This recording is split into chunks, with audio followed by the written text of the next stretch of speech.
I'm with exercise physiologist Rod Connolly, owner of Dogma Athletica and Live It Group Training here in Edwards, Colorado. We all want to do our best when we hit the slopes. Rod's going to give us some exercises to warm our body up so we're ready. Perfect. So one of the things that we want to do is we want to warm up the hips, develop some mobility at the hip, but also how can we sink our center of gravity lower? Because as you know, if we can get our hips down, we get that angulation to the snow. It's more effective for driving your skis and it's much safer. It is safer, and if you're a beginner, they kind of stand very tall, and we want to be able to have mobility to lower our body into the turn so we do have more power and confidence on our edges. So let's get into the drill. So you're going to be at this edge of the mat.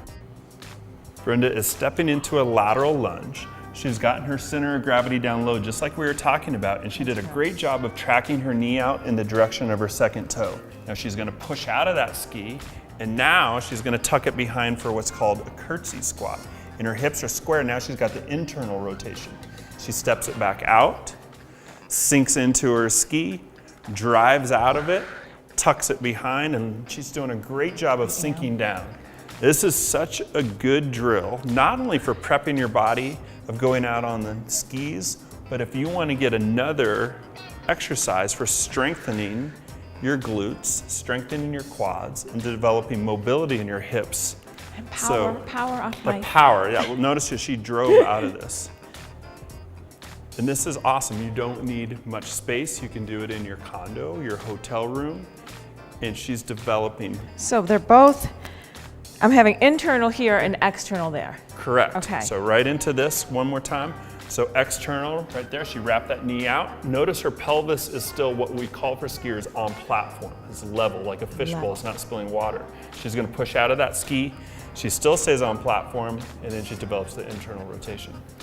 So this is, you know, it's warming up my quad a lot and stretching my inner quad.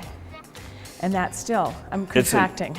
It's an awesome drill, and it takes a little work, but it's great to do the work when you're in a warm environment before you get your ski boots on, and it's gonna prep you for having a better day on your skis. So is that's also giving me some more mobility in my hips because I have to cross my legs, and so it's stretching both sides? So when you do the curtsy squat, that creates that internal rotation.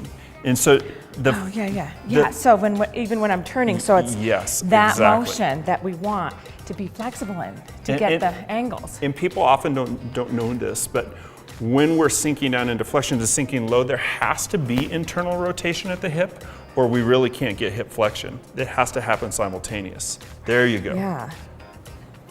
Drive into it. So this is what we're loosening up and warming up. Correct. And you're getting it to happen here, so your knees are safer. Okay, that's another good one. It's awesome. Okay, I'm doing that before I hit the slopes for sure. Absolutely. You'll definitely feel better those first few turns of feeling like you can sink in and start driving and having a good day on the slopes.